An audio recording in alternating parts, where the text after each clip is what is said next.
¿qué tal? Bienvenidos a Voz News. Qué bueno que nos acompañen este martes 28 de octubre. Los saluda Karina Yapor. Vamos a los titulares. Estados Unidos destruye 4 narcolanchas cerca del Pacífico mexicano y la Casa Blanca promete intensificar su ofensiva antiterrorista. Además, una reciente encuesta muestra que Cuomo redujo a la mitad la ventaja de Mamdani en la carrera por la alcaldía de Nueva York. El huracán Melissa azota Jamaica con ráfagas de viento de 185 millas por hora. Hay temor por las inminentes marejadas catastróficas. Los detalles de esto y más en Voz News, que comienza ahora.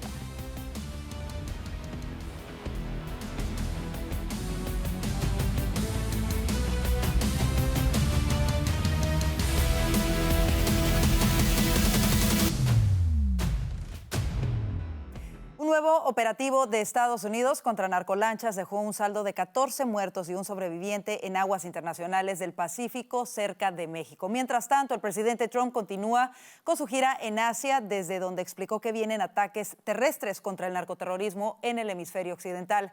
Juan Esteban Silva, desde Washington, D.C., nos tiene el reporte. Karina, televidentes de Voz News, ¿qué tal? Es un gusto saludarlos desde Washington. Mucha atención porque el Departamento de Defensa está confirmando un nuevo ataque. Esta vez 4 embarcaciones señaladas de narcotráfico. Miren ustedes las imágenes que ha publicado el secretario de Guerra Pete Hegseth. Según las propias fuentes del Pentágono, fueron 3 ataques los que se llevaron a cabo durante las últimas 24 horas, impactando a 4 embarcaciones que navegaban en aguas del Pacífico, cerca de rutas conocidas por operaciones de narcotráfico. Los operativos han sido dirigidos por el secretario de Guerra con apoyo de reconocimiento, de inteligencia. De hecho, el secretario de Guerra asegura que se trata de blancos legítimos identificados por la inteligencia. Recordemos, en total ya son más de 14 embarcaciones, 13 ataques y más de 50 señalados narcotraficantes muertos. El presidente Trump, quien sigue de gira por Asia, recordemos, en este viaje que ya ha tenido como paradas a Malasia, a Japón, habló sobre este tema. Miren ustedes. And we're going to win that battle. We're winning it already. The sea, I mean, the only problem is nobody wants to go into the sea anymore. Even the fishing boats, they say, let's take a pass. But they don't want that. But we're knocking them out one by one. And very importantly, we've almost stopped completely the drugs coming in by sea. And now we'll stop the drugs coming in by land. That's going to be very easy. El presidente, Karina y televidentes, pues defiende la estrategia, obviamente, señalando que cada operación busca salvar miles de vidas estadounidenses. And you've been watching what our missiles do to boats and ships and submarines. How about the submarine? They said, no, that was just fishing. The radical left Democrats said, well, it was a submarine, but they were just fishing. Submarines don't go fishing, do they? You know more about submarines than I do. You have a beauty park outside, actually. This is a submarine, and you know what it was designed for? Transporting drugs, and it got hit. But each one of those vessels that we hit kill on average 25,000 people, American people. Las embarcaciones destruidas son lanchas rápidas, también sumergibles, y para el presidente de los Estados Unidos no tiene sentido que se considere, por ejemplo, que las Go Fast, esas lanchas de desplazamiento rápido, sean para pescar. El presidente Trump, de hecho, ha bromeado con este tema y ha señalado que no puede ser que esa estrategia fallida de solamente incautar y arrestar siga siendo la estrategia de un país como los Estados Unidos. A propósito, les quiero contar, a su llegada de este viaje a Asia, el presidente Trump va a notificarle al Congreso de la siguiente fase, que es operaciones contra el narcotráfico vía terrestre proveniente de no solo Venezuela, sino también Colombia, como lo ha confirmado el propio senador republicano Lindsey Graham. El presidente Trump sigue este viaje muy importante a Asia. Mañana les contaremos detalles de lo que será uno de los encuentros más esperados del año. El presidente Trump se reunirá con su homólogo chino, Xi Jinping. Es la información desde Washington para Voz News. Juan Esteban Silva. Y como vemos, Estados Unidos sigue avanzando de manera contundente contra el narcoterrorismo en la región, ya no solo en el Caribe, sino también ahora en el Pacífico. Para analizar esto, hacemos contacto con Sergio de la Peña, ex subsecretario de Defensa del Hemisferio Occidental durante la primera administración de Donald Trump. Bienvenido de nueva cuenta a Voz News. Sergio, comenzamos con cómo ves las operaciones realizadas por Estados Unidos hasta este momento en contra del narcoterrorismo, ya no solo en el Caribe, sino ahora también en el Pacífico. Hola, Karina, un placer estar contigo y con tu audiencia. Mira, lo que ha dicho el presidente Trump es que él va a eliminar la entrada de las drogas a los Estados Unidos, o por lo menos esa es la meta. Y si uno ve lo que él indicó cuando empezó su plataforma de campaña para el 2024, todo está escrito. Todo esto no debe de ser ninguna sorpresa para nadie. Lo que él ha dicho es que esta es su meta y esto es lo que está tratando de cumplir. Lo que hemos visto es que ha tomado acciones contundentes en el Caribe y luego dijo que iba a atacar el flujo de drogas. Empezó en el Caribe, ahora va al Pacífico y ha dicho que posiblemente también empieza a interceptar estos cargos de droga que están entrando a los Estados Unidos por tierra. Así que uno debe de tomar en cuenta que típicamente el presidente Trump cuando dice algo, él lo cumple. Así es. Ahora, en el más reciente ataque se dio a conocer que hubo un sobreviviente mexicano. ¿Cómo va a ser la colaboración con México en esta lucha contra el narcoterrorismo y cuál crees que va a ser la reacción de la presidenta Claudia Sheinbaum? Bueno, esperamos que sea algo colaborativo y que sea algo donde México también haga algo por su parte, porque mira, la droga que está entrando a los Estados Unidos tiene distintas formas. Lo que hemos visto de lo que sale de Venezuela viene siendo la cocaína que se produce en Colombia. Y esta embarcación, estas 4 embarcaciones que acaban de atacar, vienen de Colombia. Ahí es donde se origina la droga basada en plantas, pero también hay que tomar en cuenta que el fentanilo y otras drogas sintéticas también salen de México o entran de México. Entonces debe de haber mejor colaboración, porque si uno toma en cuenta la razón por la cual el presidente ha tomado esta acción, es porque si vemos los últimos 5 años, han muerto en los Estados Unidos 450,000 personas en sobredosis de las drogas, de las cuales 70% están basadas en el daño que está causando el fentanilo, es donde originan las muertes. Entonces, él, como ha dicho anteriormente, él está aquí para proteger a los Estados Unidos y a sus ciudadanos. Y cuando uno está perdiendo más, cada año está perdiendo casi lo mismo que se perdió en la Segunda Guerra Mundial, obviamente es una preocupación principal para el presidente y él está tomando las acciones para reducir esas muertes en los Estados Unidos Claro. y eliminar las drogas en alguna manera, o por lo menos hacer el intento de hacerlo. Claro, hablando precisamente del fentanilo y de la amenaza que representa para los estadounidenses, el presidente se va a reunir con el presidente de China, Xi Jinping, el próximo jueves. ¿Crees que vaya a ser un tema que va a abordar y dónde entra en la ecuación China en esta guerra en contra del narcoterrorismo? Es uno de los participantes claves en esta ecuación, porque si uno ve de dónde vienen los precursores, vienen de China, llegan a México. Hace poco que arrestaron a un chino que estaba involucrado en la producción del fentanilo, que inicialmente estaba bajo custodia en México, lo entregaron a custodia domiciliaria, se escapó por un agujero de una pared a una casa que quedaba al lado, que también pertenecía a un narco, y luego se fue de ahí al estado de Guerrero.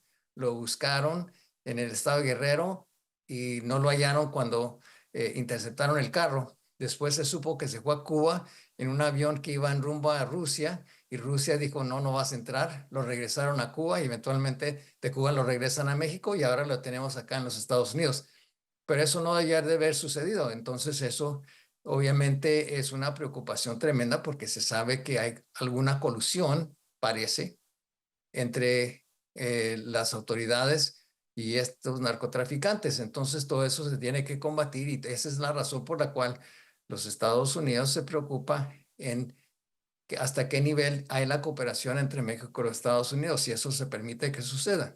Por supuesto, y es algo que seguramente seguirá de alguna manera muy de cerca también el secretario de Estado Marco Rubio, que estuvo recientemente en México. Ahora, hablando de en donde está el ojo del huracán en este momento, que es Venezuela y el cártel de los soles. Hemos visto varias indicaciones en los últimos días de que vienen estos operativos terrestres de varios políticos estadounidenses diciendo que al narcodictador Nicolás Maduro no le queda mucho tiempo en el poder. ¿Cómo lo ves tú y qué podría suceder en los próximos días? El presidente Trump ha sido muy claro en cuáles son sus metas con Venezuela. Ha dicho, quiero que no salgan drogas de Venezuela y quiero que reciban la gente que llegó aquí a los Estados Unidos, de los cuales más o menos 600,000 tienen que regresar a Venezuela, porque esos son los que, por lo menos, son los que entraron durante la administración del presidente Biden. Y además, entre las acciones que se están tomando, obviamente se le está poniendo más presión al señor Maduro, y la razón por la cual estos ataques se están llevando a cabo es porque el señor Maduro no es el presidente de Venezuela. Él perdió contundentemente en julio del año pasado en las elecciones donde salieron los resultados de las urnas y era claro que el 70% de las urnas que se contaron, el señor Maduro ni siquiera llevaba el 30% del voto.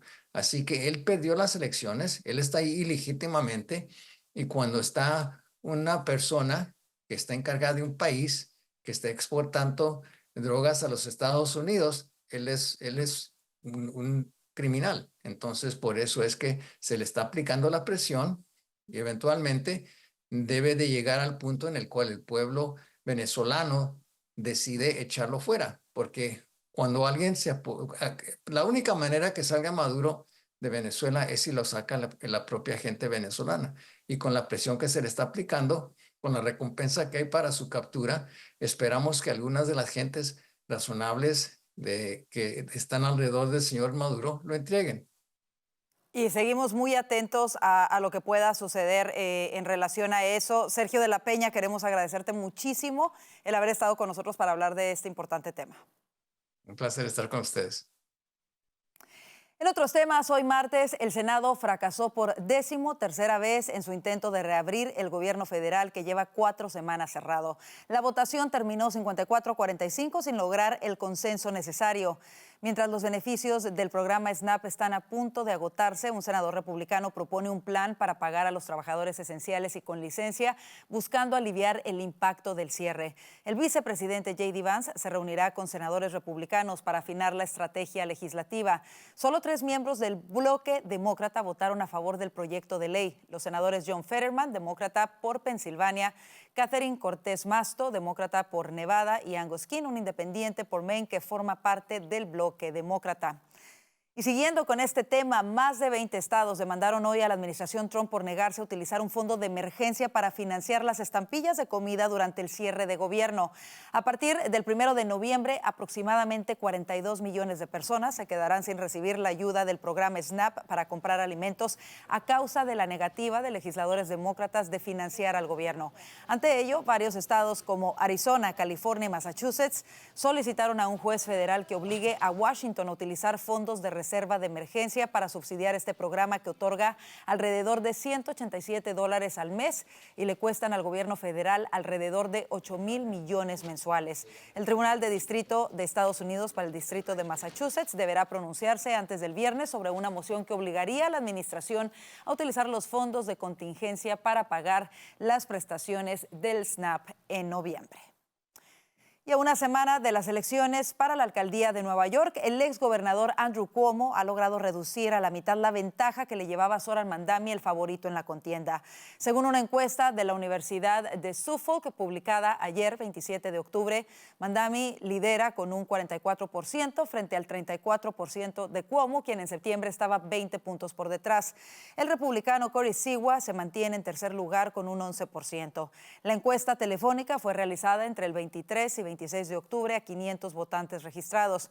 El actual alcalde, Eric Adams, que se retiró de la carrera, ha dado su respaldo a Cuomo, lo que ha contribuido al repunte del exgobernador.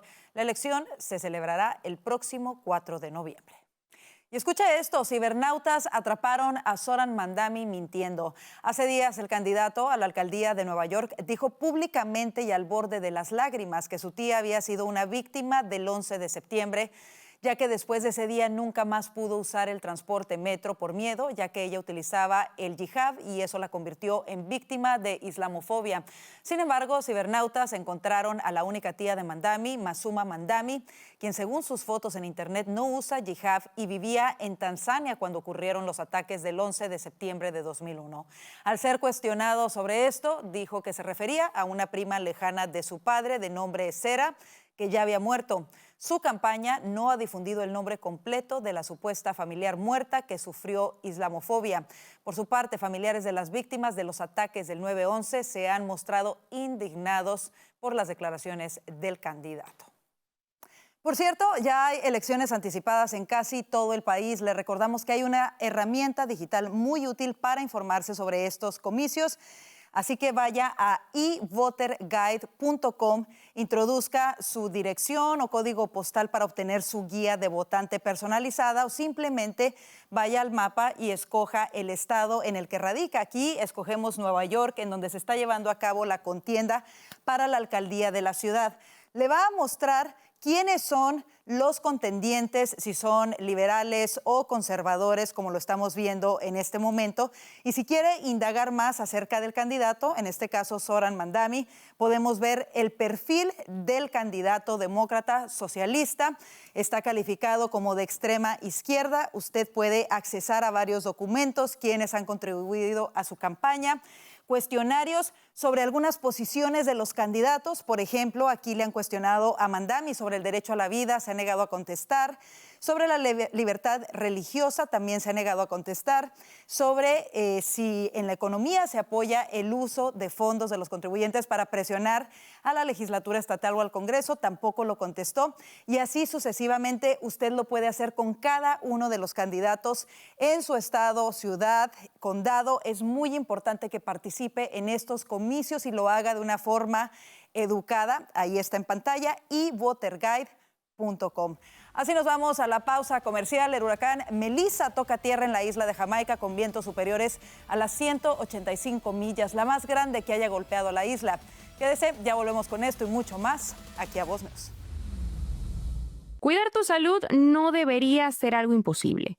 Con Voz Salud accedes a consultas ilimitadas, virtuales y en persona, análisis de laboratorio con descuento y a más de 400 medicamentos esenciales totalmente gratis, incluyendo los que tu familia realmente necesita. Todo desde solo $1 al día. Atención médica real sin complicaciones. Visita salud.voz.us y empieza a cuidarte hoy mismo.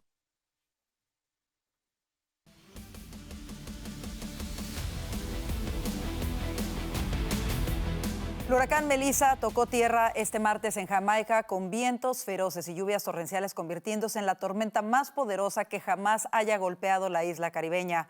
Melissa, un huracán de categoría 5, alcanzó el suroeste del país cerca de la ciudad de New Hope, con vientos máximos sostenidos de 183 millas por hora, que son casi 300 kilómetros por hora, según informó el Centro Estadounidense de Huracanes. Esta es una situación extremadamente peligrosa y que pone en riesgo la vida, indicó la organización. A pesar de acelerar un poco su desplazamiento, el huracán avanza lentamente, lo que debería aumentar el riesgo de inundaciones catastróficas y deslizamientos de tierra en Jamaica. 7 muertes, 3 en Jamaica, 3 en Haití y 1 en República Dominicana ya se han atribuido al deterioro de las condiciones meteorológicas provocadas por la tormenta. En otros temas, hoy el Comité de Supervisión de la Cámara de Representantes publicó un informe sobre el uso del autopen durante la administración Biden. Entre otras conclusiones reveladoras, el informe asegura que las órdenes ejecutivas firmadas utilizando el autopen son nulas. Vanessa Vallejo nos cuenta los detalles. Las órdenes ejecutivas firmadas con el autopen durante la administración Biden son inválidas. Esa es la conclusión de un informe revelador publicado hoy por el Comité de Supervisión de la Cámara de Representantes. Tras meses de investigación, el comité publica este informe y además le exige al Departamento de Justicia que haga una revisión exhaustiva de estas órdenes ejecutivas e investigue a los asesores clave del expresidente Biden que se acogieron a la quinta enmienda durante las preguntas de esta investigación, según dice el informe, para ocultar su participación en el cubrimiento del declive de salud del expresidente. El informe se basa en 14 declaraciones y entrevistas transcritas con asesores clave del expresidente y expone el declive del demócrata, el encubrimiento de la Casa Blanca y las acciones ejecutivas inválidas firmadas mediante el sistema de AutoPen. El Comité de Supervisión, además del informe, también publicó hoy un video en el cual recoge testimonios de funcionarios de la administración Biden durante la investigación.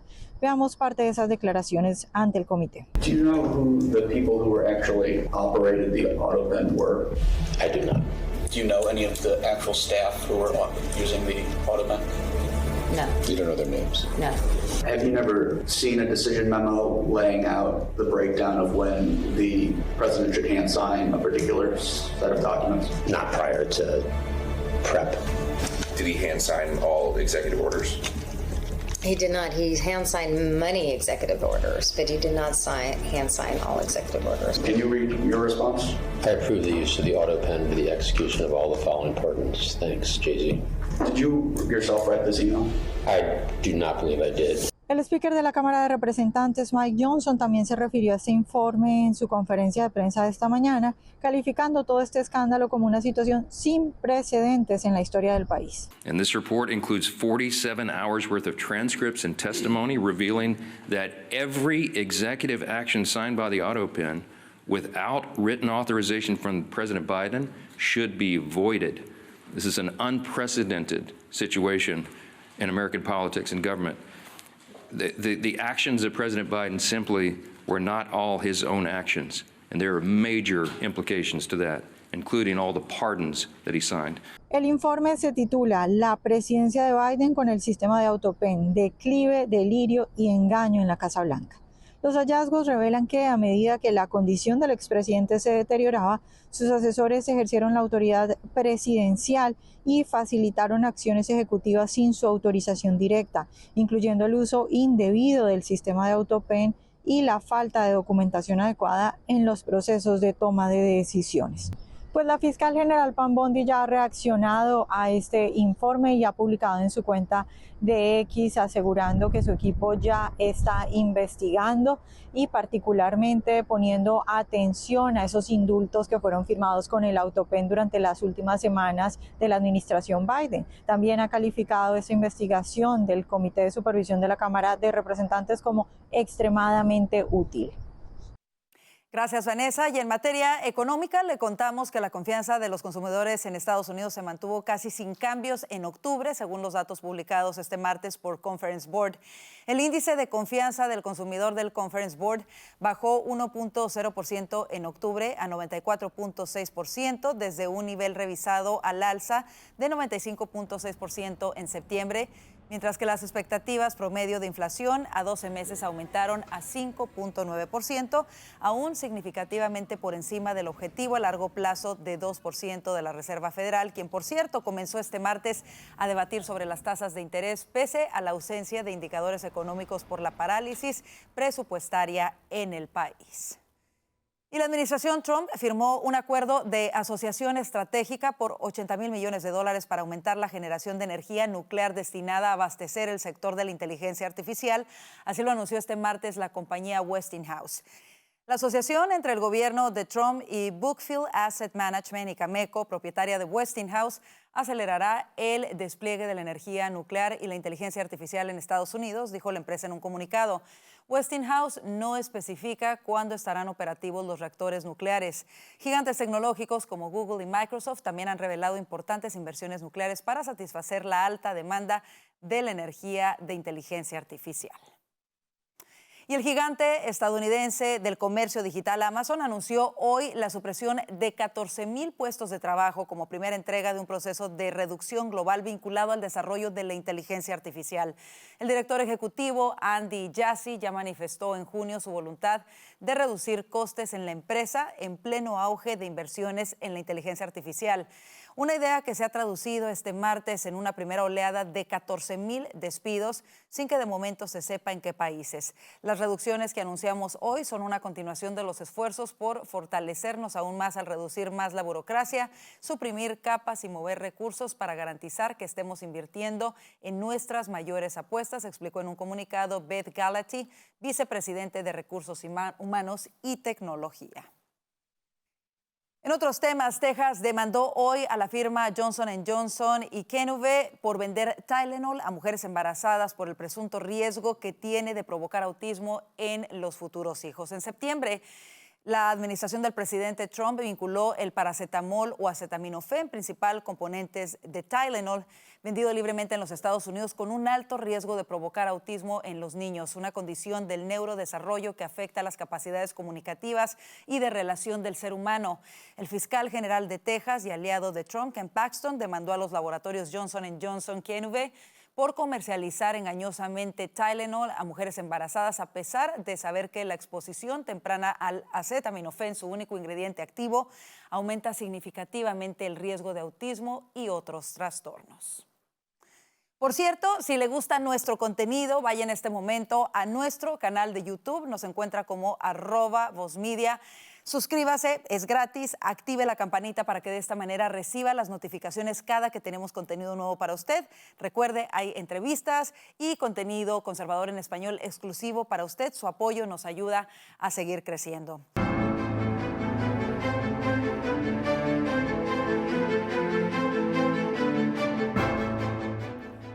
El dictador Nicolás Maduro suspendió el lunes el acuerdo energético que mantenía con Trinidad y Tobago tras considerar como una amenaza los ejercicios militares que realiza su vecino con Estados Unidos. Trinidad y Tobago acoge esta semana al buque USS Gravely para ejercicios conjuntos en medio de operaciones estadounidenses antinarcóticos en el Caribe que Maduro asegura buscan su derrocamiento. Maduro ha acusado a la primer ministro de Trinidad y Tobago de ser una propulsora de la guerra contra su narcorrégimen. Y al menos 18 presuntos criminales y varios policías murieron este martes durante la mayor operación en la historia de Río de Janeiro contra el narcotráfico, así lo informó el gobernador estatal. Hay 56 criminales arrestados hasta el momento y 18 criminales neutralizados, dijo el gobernador de Río de Janeiro, Claudio Castro, esto en una conferencia de prensa, agregando que lamentablemente las muertes también han afectado a nuestros policías, dijo el gobernador sin dar una cifra. Unos 2.500 funcionarios policiales participaron en este operativo para combatir la expansión territorial del Comando Vermelho, la mayor organización criminal de Río de Janeiro.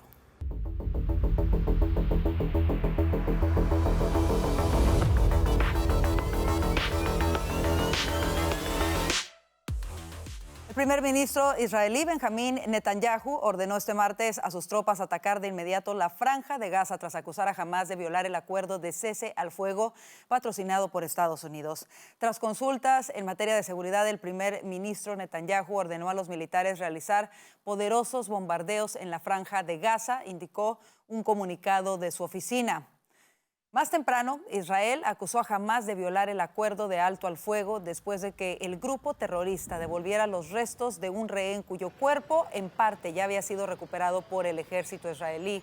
Tras los análisis de identificación, la oficina del primer ministro Benjamín Netanyahu informó que los restos no pertenecían a ninguno de los 13 rehenes cuyos cuerpos Hamás aún debe devolver a Israel, según el acuerdo de alto al fuego. Los restos pertenecían al rehén Ofir Sarfati, precisó el comunicado israelí, indicando que una parte de su cuerpo ya había sido recuperada durante una operación militar hace 2 años.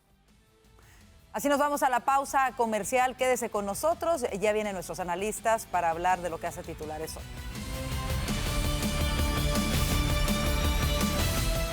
Llevar a tu familia al médico no debería costar tanto. Con Voz Salud, toda tu familia recibe atención ilimitada, virtual o presencial, y más de 400 medicamentos genéricos totalmente gratis. Desde un simple resfriado hasta el manejo de enfermedades crónicas, todo está cubierto, desde solo $1 al día. Visita salud.voz.us y protege la salud de tu familia hoy mismo.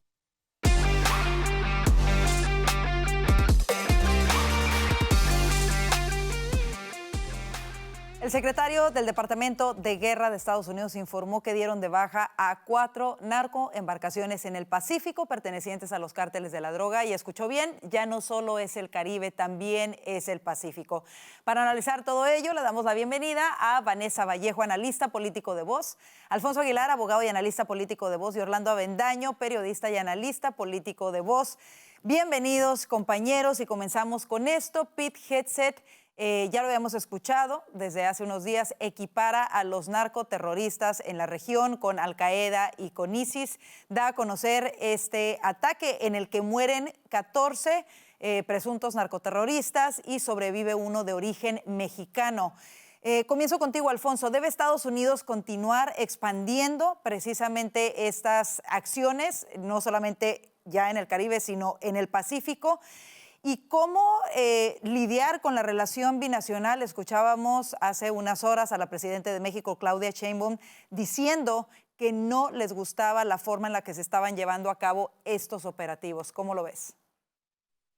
Yo creo que es absolutamente necesario y obviamente nos hemos estado enfocando en los pasados meses en Venezuela, pero la realidad es que desde antes el presidente Trump y el secretario Hegseth estaban hablando de la posibilidad de ataques quirúrgicos con drones o con aviones de guerra a instalaciones, a laboratorios de droga, de fentanilo o a narcolanchas.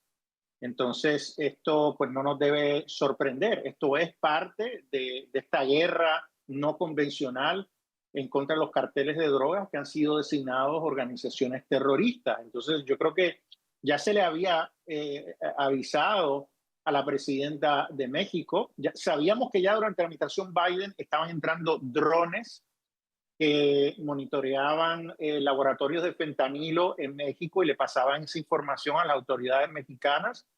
Ahora hay una posibilidad de que entren nuevamente en espacio aéreo mexicano y destruyan esos laboratorios, porque hay una realidad. México no está haciendo lo suficiente para luchar en contra de las drogas. Eso es la verdad. Y esas drogas están entrando a nuestro país soberano.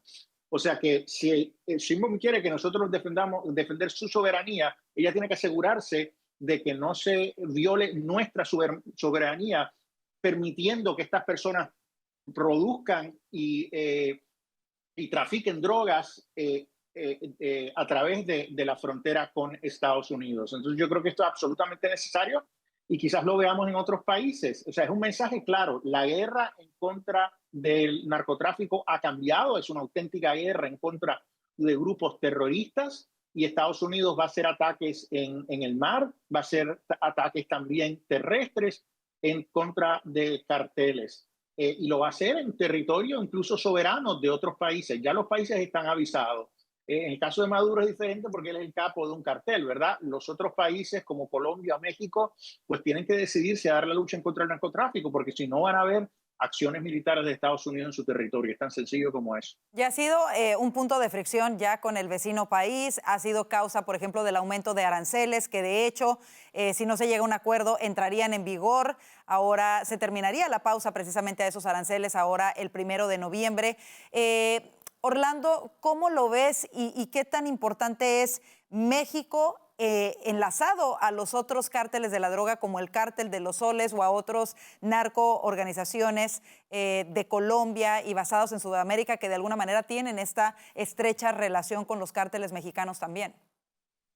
Bueno, sin duda alguna los cárteles mexicanos son los que tienen más experiencia, trayectoria y también control territorial en el sentido de rutas, de manejo del mercado, del consumo, de las redes, incluso en Estados Unidos. Es verdad que yo creo que ningún cártel de la región se compara con el cártel de los Soles, en el sentido en que cuando hablamos del cártel de los Soles hablamos de un cártel que ha secuestrado a una nación entera y que tiene el control institucional y los recursos de un Estado para desarrollar sus prácticas criminales y el narcotráfico, etcétera. Eso no tiene comparación. Ese era el sueño de Pablo Escobar, lo logró Nicolás Maduro. Es un cártel que hoy reposa sobre las reservas de petróleo más grandes del mundo.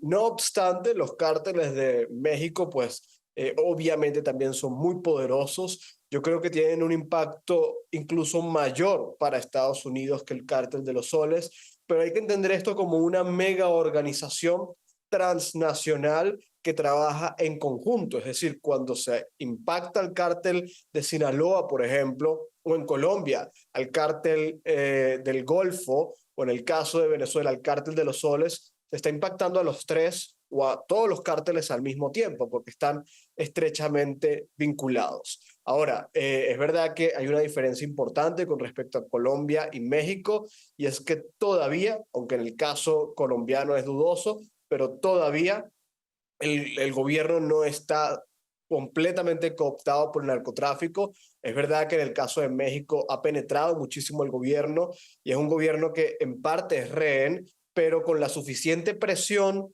de Estados Unidos podría sumarse a la guerra contra el narcotráfico. Y ojalá eso es lo que termine ocurriendo. Vanessa, ¿cómo lo ves tú? Y también hay un nuevo reporte que se da a conocer el día de hoy por la prensa asociada, muy interesante, en donde ya había esfuerzos de retirar a Nicolás Maduro y la amenaza que este representa para todo el hemisferio. Incluso se habla de un plan de tratar de que uno de sus pilotos lo entregara o lo acercara a donde, y no en este momento, sino tiempo atrás, lo acercara a donde fuerzas estadounidenses pudieran capturarlo. ¿Cómo lo ves? Y vemos hoy, el día de hoy, en el viaje que está haciendo el presidente Trump por Asia, no quita el dedo del renglón de decir y advertir que vienen acciones terrestres. Sí, efectivamente ese reportaje es muy, muy interesante, parece una película hablando de cómo Estados Unidos intentó convencer a uno de los al piloto jefe de Maduro en realidad, para que en uno de sus vuelos pues diera una vueltica y se fuera a algún país donde Estados Unidos pudiera capturar a Maduro. Lamentablemente no se logró convencer a este piloto, pero las reuniones existieron, estaba de parte del gobierno de Estados Unidos el interés y digamos que el plan para poder capturarlo si eso ocurría. Y no, yo creo que da mucha rabia leer ese informe porque dice uno, ese hombre, ese piloto estuvo a nada de poder convertirse en un héroe nacional, de liberar a un país, de entregar a Maduro y no fue capaz de hacerlo. Entonces da mucha rabia, pero digamos que uno se consuela pensando en que sí están pasando cosas, sí hay gente del gobierno americano intentando hacer este tipo de, digamos que maniobras, que sería como una película, ver al piloto de Maduro volteando y entregándolo. Y un presidente yo creo que le está dando pues todo el apoyo a todas esas personas que dentro de las Fuerzas Armadas tienen esas ideas y están buscando salir adelante, que entre otras cosas hay que decir que el hombre que en este reportaje se dice que era el que estaba intentando convencer al piloto, pues hace poco salió en una rueda de prensa con el secretario Marco Rubio en una de las incautaciones de uno de los aviones de Maduro. Entonces, pues también por ahí el secretario Marco Rubio seguramente haciendo lo suyo. Y es muy interesante leer este reportaje, sobre todo cuando vimos una operación similar el año pasado, me parece que fue con el Mayo Zambada, ¿no? En donde en realidad se le trae a los Estados Unidos en un vuelo y se toma esta decisión. Digo, ¿hay algún tipo de similitud? ¿Será posible que ahora suceda algo así? Orlando, ¿querías decir algo al respecto? Sí, con respecto a este reportaje es muy interesante porque los esfuerzos aparentemente empezaron en abril del año pasado cuando en República Dominicana el agente federal aborda al piloto de Maduro y le hace esta propuesta. El piloto no acepta, pero le entrega el contacto de teléfono al agente federal, demostrando que estaba dispuesto a mantener conversaciones. Estas conversaciones se mantuvieron por más de un año hasta que, recordamos, en finales de julio, cuando le duplican la recompensa por la captura de Nicolás Maduro, el agente le vuelve a escribir, le manda la noticia de la recompensa y le dice, hey, todavía tienes chance. Desafortunadamente, al final, el tipo se echó para atrás, no lo hizo, pero el hecho de que haya durado un año en conversaciones, a lo mejor sin haberlo comentado a sus jefes, es una demostración de que incluso el piloto principal de Maduro consideró entregar a su jefe. Yo creo que en este momento definitivamente Maduro debe tener una psicosis precisamente de quién podría atreverse, sobre todo cuando ya hay todo un operativo desplegado, cuando hay una determinación por parte del gobierno de Estados Unidos de terminar con esta narcodictadura de Venezuela. No sé, quizá surja algún valiente ahí que se atreva a realizar un trabajo interno y eso es lo que muchos están esperando. Así que, quién sabe, igual y puede darse. Vámonos a otro tema que está haciendo titulares ya aquí al interior de los Estados Unidos. La contienda en la carrera por la alcaldía de Nueva York se cierra cada vez más. De acuerdo con una encuesta de Suffolk University realizada entre el 23 y 26 de octubre, Zoran Mandami lidera la intención de voto con 43.8%, seguido de Andrew Cuomo con el 33.6%, es decir, solo 10 puntos porcentuales por debajo. Pero aquí está lo interesante. Corey Sewell, republicano, tiene un apoyo de 10.6%. La pregunta es, ¿está Sewell ayudando a la campaña de Zoran Mandami? Alfonso, ¿cómo lo ves? Mira, claro, esto es totalmente debatible. Algunos dicen, pues caramba, si él ganó la primaria republicana, los republicanos deberían apoyarlo. Pero aquí hay un principio más grande, y es que un socialista de izquierda dura pudiera llegar a la alcaldía de Nueva York, y yo creo que hay que hacer todo lo posible para pararlo, y creo que la alternativa es Cuomo. Si Cuomo se retira, no creo que todos los votos de Cuomo se vayan con Sliwa. Ahora, si Sliwa se retira, yo creo que un gran número de las personas que lo apoyan sí apoyarían al exgobernador. Entonces yo creo que Cuomo es el único que le puede dar, que puede ser competitivo ante Mamdani. Entonces yo creo que lo más importante es que Mamdani no llegue a la alcaldía de Nueva York, de mi punto de vista, y eso pudiera significar votar por Cuomo, que no es una persona que me agrada, pero aquí yo creo que, como dije, hay un principio mayor. Yo creo que hemos visto que el apoyo del alcalde Eric Adams, el endoso a Cuomo ha ayudado. También el buen desempeño que tuvo Cuomo en el último debate, que realmente pudo arrinconar a Mamdani. Yo creo que también están saliendo, ahora que queda una semana, están saliendo un montón de videos del pasado de Mamdani diciendo todo tipo de cosas absurdas, vinculando y asemejando la policía de Nueva York con las fuerzas israelitas de defensa. Han salido también comentarios del papá de Mamdani, que también es un izquierdista extremista, que ha hecho todo tipo de comentarios a favor de la violencia política y de actos terroristas. Así es. O sea, que esta es una persona que realmente asusta. Yo creo que hay que hacer todo lo posible para parar el avance de la victoria de Mamdani. Recordemos que la victoria de Mamdani no es solo una victoria en Nueva York, que envió un mensaje muy potente a toda la izquierda alrededor de la nación, de que candidatos como él pueden prevalecer en otros estados y en otras ciudades. Exactamente. Aquí yo creo que es por lo que muchos se cuestionan por qué no se retira Sewell si realmente no tiene posibilidades de ganar. Ahora, hablando de todos estos videos que han surgido, por otra parte, cibernautas atraparon a Zoran Mandami mintiendo. Hace días, el viernes, para ser específicos, el candidato a la alcaldía dijo públicamente y al borde de las lágrimas que su tía había sido una víctima del 11 de septiembre porque ya después de ese día nunca más pudo utilizar el transporte metro por miedo porque ella utilizaba el hijab y eso la convirtió en víctima de islamofobia. Bueno, los cibernautas encontraron a la única tía viva de Mandami, Masuma Mandami, quien según en fotos en internet no utiliza hijab y además vivía en Tanzania cuando ocurrieron los ataques del 11 de septiembre de 2001. Al ser cuestionado sobre esto, Mandami dijo que se refería a una prima lejana de su papá de nombre Sera, que ya había muerto. Y la campaña no ha dado más, ha sido obviamente cuestionada, no han dado apellido de la supuesta prima del papá que murió hace muchos años y que fue supuestamente víctima, pero eso sí ha causado gran indignación entre las familias de las casi 3,000 víctimas de los ataques terroristas del 9/11. Vanessa, ¿cómo lo ves? Pues yo creo que obviamente se ha hablado de esto en redes sociales, pero creo que si yo fuera parte del equipo de Cuomo, yo me concentraría más que en si fue la prima, si fue la tía, si dijo esto, en hablar de las cosas de la economía, en hablar de las propuestas, en decirle a la gente cómo está el precio de las cosas y cómo lo voy a solucionar. O sea, en de verdad ir a los puntos que están afectando a la gente y no, digamos, que irme por las ramas y por todo este tipo de cosas, intentando, digamos, que hacer una estrategia que es lo que la gente está buscando.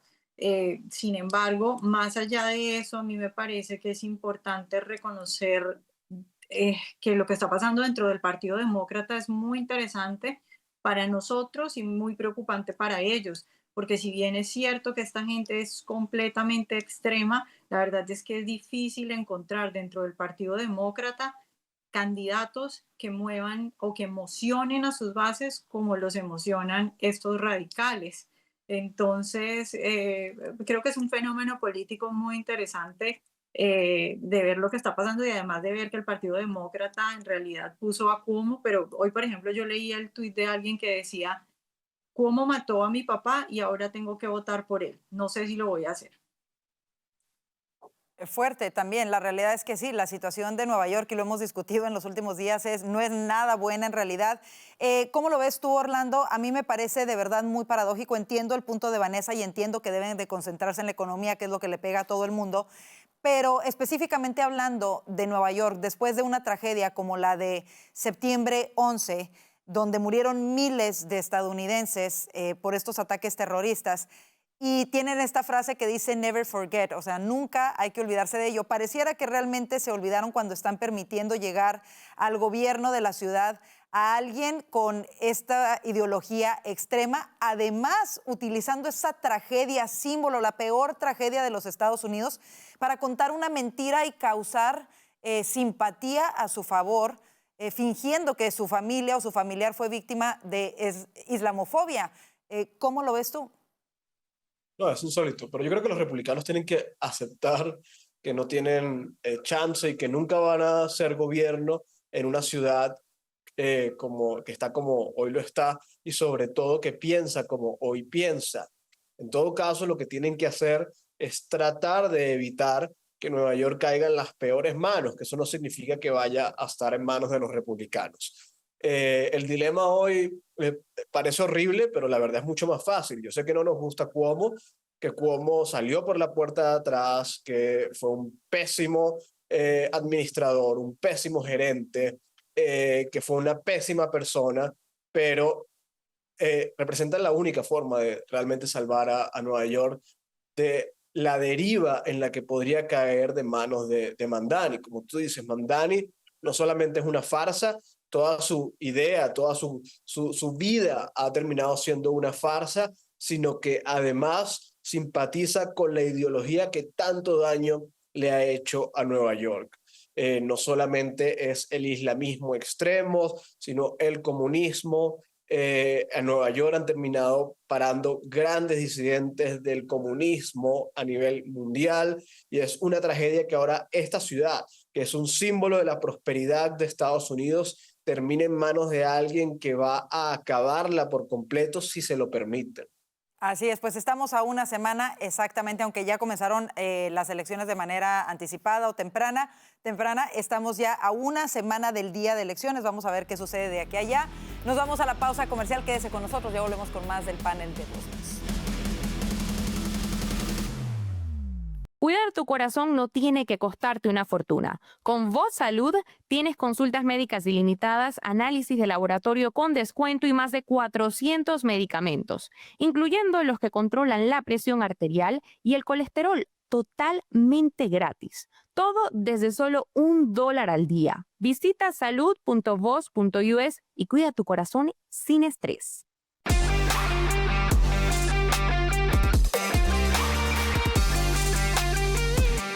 El Senado fracasó por 13ª vez en su intento de reabrir el gobierno federal que lleva 4 semanas cerrado. Regresamos con nuestros analistas para hablar de este importante tema. Se están sintiendo los estragos. De nueva cuenta, solo 3 demócratas votaron a favor de una propuesta de ley para pagar a los empleados esenciales. Los demócratas siguen negándose a reabrir el gobierno, pero lo que no esperaban es que la popularidad de los republicanos al parecer ha aumentado. Según una encuesta presentada por la cadena CNN, la aprobación de los congresistas republicanos ha aumentado 12 puntos porcentuales entre los mismos republicanos y un 8% entre los independientes. ¿Les está saliendo contraproducente esta estrategia a los demócratas? Orlando, comienzo contigo. Absolutamente, y mucho más rápido de lo que se esperaba. Yo creo que la gente está clarísima y los republicanos han hecho una labor excepcional explicando día a día por qué el gobierno está cerrado, qué implicaciones tiene eso y por qué los demócratas insisten. Yo creo que una cosa es no querer aprobar parte de la agenda legislativa del presidente, otra cosa es querer que en una aprobación se consideren proyectos demócratas y otra cosa es simplemente negarse de plano a pagarle a los trabajadores esenciales. Yo creo que eso es criminal, ha quedado expuesto. Los demócratas creo que están haciendo un papelón, les está saliendo muy mal esta jugada. Yo no sé quién los está llevando por esta deriva, pensaría que es el ala más radical. Chuck Schumer ya secuestrado prácticamente por el ala radical del Partido Demócrata, pero les está haciendo un daño tremendo que afortunadamente los republicanos están sabiendo capitalizar, pero nada indica, aunque esto esté ocurriendo, que los demócratas se vayan a echar para atrás. Lo que parece es que, pese a que son ellos los afectados, al menos políticamente, están dispuestos a seguírsela jugando y seguirle haciendo daño al país. Y aquí hay ya de verdad consecuencias reales, consecuencias muy, muy fuertes, como por ejemplo todas las familias que se van a quedar sin los servicios de SNAP, el dinero para los alimentos de comida o las estampillas de comida. Pero es paradójico, el día de hoy, más de 20 estados, 25 y el Distrito de Columbia, demandaron a la administración Trump por negarse a utilizar un fondo de emergencia para financiar las estampillas de comida durante este cierre de gobierno. Estados como Arizona, California y Massachusetts le solicitaron a un juez que obligue a Washington a utilizar fondos de reserva de emergencia para subsidiar este programa que otorga alrededor de $187 y le cuesta al gobierno federal cerca de 8,000 millones mensuales. Alfonso, ¿cómo lo ves? Tenemos a estos estados demandando a la administración Trump en lugar de pedirles a sus congresistas demócratas que simple y sencillamente continúen financiando los programas esenciales y a los trabajadores esenciales del gobierno. Sí, la ironía no puede ser más grande. Ellos han creado esta situación. Si el 1 de noviembre se acaban estos fondos y gente empieza a pasar hambre, se debe a los demócratas en el Congreso, que quede claro. Ahora estos estados, son más de 25, demandan a la administración, tratando de obligar a la administración que es un fondo de reserva. Legalmente, la administración no puede utilizar ese fondo. Ese fondo solo se puede utilizar en caso de catástrofes naturales, ese tipo de emergencias. Una emergencia no es que los demócratas no quieran financiar el gobierno. Ellos pueden resolver esto inmediatamente votando a favor de la resolución continua. Ya que es increíble, o sea, la estrategia de ellos es hacer sufrir al pueblo americano. No solo son los empleados federales que se van a quedarse un cheque completo, pero van a ser familias que necesitan alimentación básica y ellos le van a negar esa ayuda al no votar por una resolución continua. Lo hemos dicho en otras ocasiones, lo hicieron durante la administración de Biden 13 veces, ahora se rehúsan a hacerlo porque supuestamente quieren extender los subsidios adicionales de Obamacare que se aprobaron durante la pandemia. Los republicanos han dicho que ellos están dispuestos a negociar sobre eso, pero que esto es separado a la financiación del gobierno. Que voten a favor de la resolución, entonces se puede tener esa conversación. Los republicanos están abiertos a extender esos beneficios con unas condiciones, ¿verdad? Pero esto es pura política y es verdaderamente cínico lo que están haciendo. Pero yo creo que un desarrollo importante fue ayer cuando el principal sindicato de empleados federales le dijo a los demócratas, un sindicato que apoya a los demócratas, que es una herramienta casi de los demócratas, le dijo a los demócratas en el Congreso que votaran a favor de la resolución, que había que parar el cierre. O sea que yo creo que es evidente que todo el mundo lo responsabiliza a ellos. Es increíble lo que están haciendo, pero ellos siguen empecinados en continuar haciendo sufrir al pueblo. Vanessa, ¿cómo lo ves?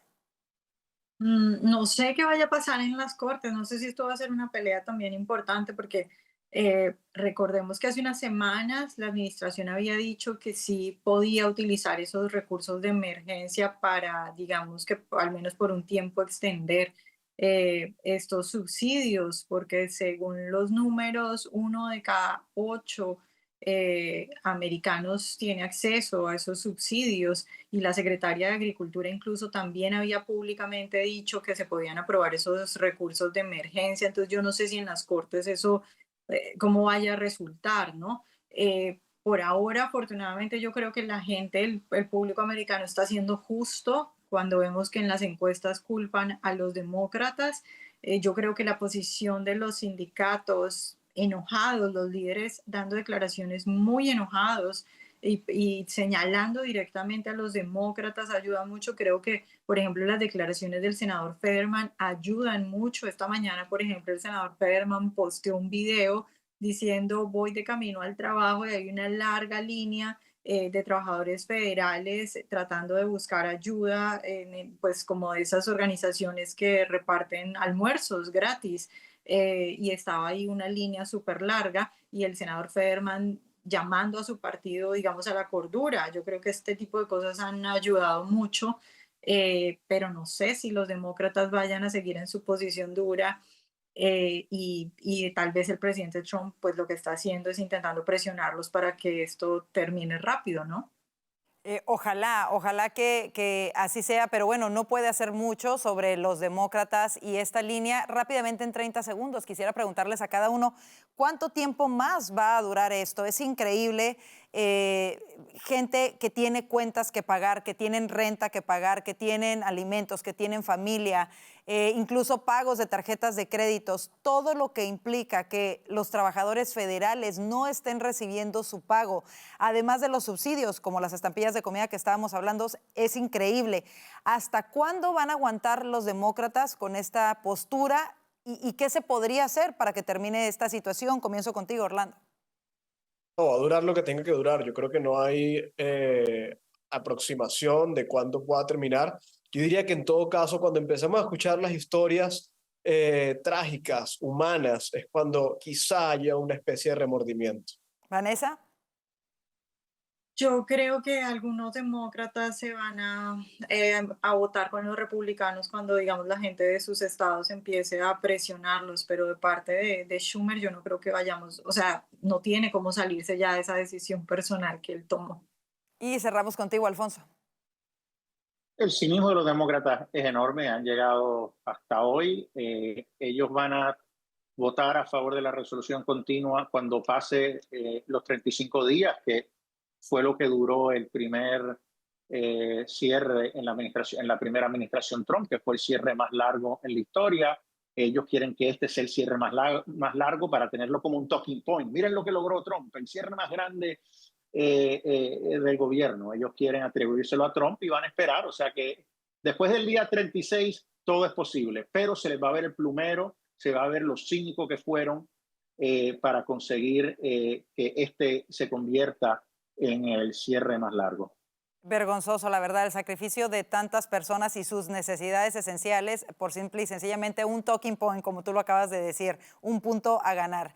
Bueno, así se nos terminó el tiempo. Como siempre, compañeros, interesantísimo escuchar todo lo que nos tienen que decir y sus puntos de vista sobre esto que nos compete a todos. Gracias, Alfonso Aguilar, Vanessa Vallejo y Orlando Avendaño, por ser parte del panel. Y gracias a usted por su confianza. Los invitamos a seguirnos en nuestras redes sociales y, muy importante, vaya ahora mismo a nuestro canal de YouTube, @VozMedia. Suscríbase, active las notificaciones ahí en la campanita, es gratis. Esto simple y sencillamente le hace que no se pierda ningún contenido que tenemos para usted y por supuesto nos ayuda a seguir creciendo. Que tenga una excelente noche y si Dios lo permite le esperamos mañana. Bendiciones.